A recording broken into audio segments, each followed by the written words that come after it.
Pues llegamos a nuestro tema número 4, categorías históricas.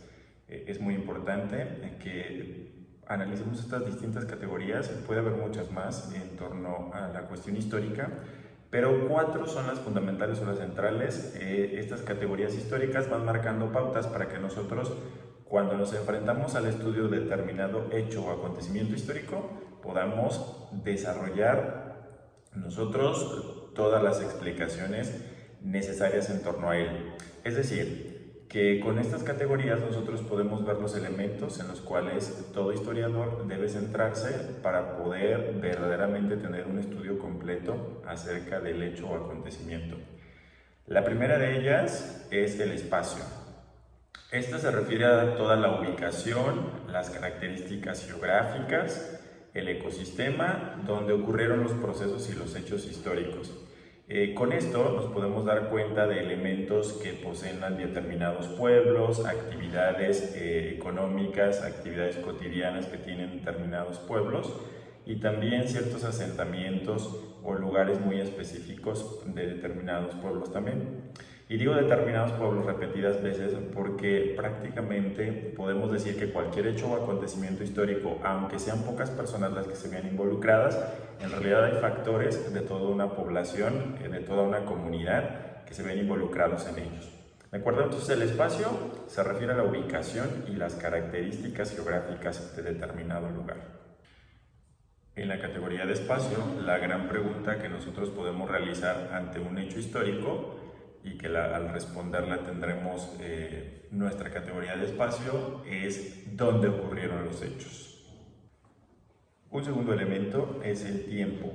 Como tal, nosotros de manera regular manejamos, situamos el tiempo en el pasado, presente y futuro, ¿de acuerdo? Es decir, cronológicamente una línea. Esta concepción nos ayuda a poder tener un cierto orden de hechos, momentos y sucesos, ¿de acuerdo?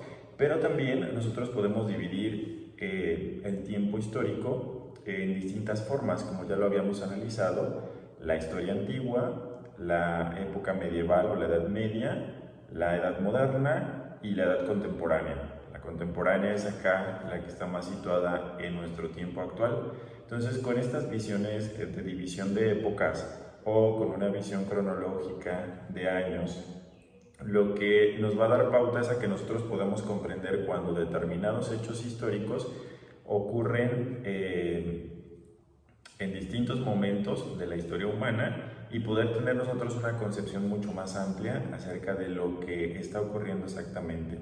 Lo más importante al utilizar esta categoría de tiempo es el concepto de duración. Es decir, la duración es como la cualidad o la característica del tiempo. Y bueno, nosotros podemos preguntarnos de alguna forma cuánto tiempo duró, ¿no? Si estamos estudiando un hecho determinado, el cuánto tiempo duró nos va a dar pauta que nosotros podamos comprender el momento histórico en el que estaba ocurriendo esta situación. Cuando nosotros estudiamos un hecho histórico, la forma en que podemos detectar la categoría histórica es con la simple pregunta de cuánto tiempo duró. ¿De acuerdo? Esa es una tercera categoría, es la estructura. La estructura es la forma concreta en la que interactúan grandes y diferentes aspectos que comúnmente tenemos presentes en los aspectos sociales, por supuesto. Me refiero justamente a situaciones políticas, situaciones económicas, situaciones sociales, situaciones culturales y cómo estas también van evolucionando. Todos estos factores se van conjugando para que nosotros podamos tener un hecho histórico como tal, al cuarto elemento, a la cuarta categoría, que es la coyuntura. Prácticamente la coyuntura es cuando se combinan todos los factores y circunstancias que ocurren en determinado momento en una nación, en un pueblo, en una sociedad, en un grupo pequeño de personas o hasta en un individuo. Muchos factores se combinan y por lo tanto alguien tiene que tomar una decisión, ¿de acuerdo? Se diría prácticamente que esta categoría de coyuntura se pregunta por la decisión que se toma en determinado momento.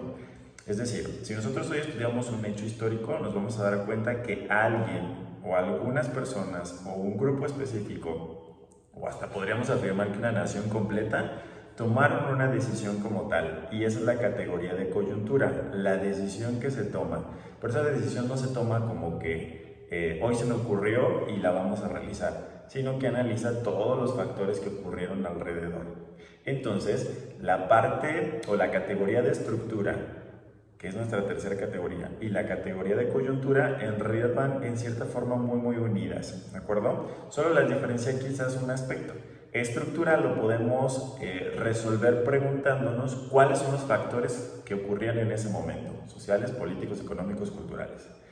Y la coyuntura es cómo y por qué todos estos factores se conjugaron para que alguien tomara una decisión. ¿Y cuál es la decisión? Que un grupo o una persona toma una decisión, pero eso no implica que el resto del mundo o el resto de las comunidades, simplemente otros grupos sociales, estén de acuerdo con esa decisión. Y en ese momento es donde pueden encontrarse ciertas confrontaciones, y por lo tanto ahí, al tener, nos iríamos muy filosóficamente, al tener una tesis, antítesis, se va a generar una síntesis. Es decir, que poco a poco en la historia nos vamos a dar cuenta que esas decisiones importantes van generando resultados. Y hoy nosotros podemos decir que somos quienes somos y vivimos en una sociedad determinada debido a esas decisiones, sean buenas, sean malas. Y nuestra situación actual en realidad es un resultado de la historia.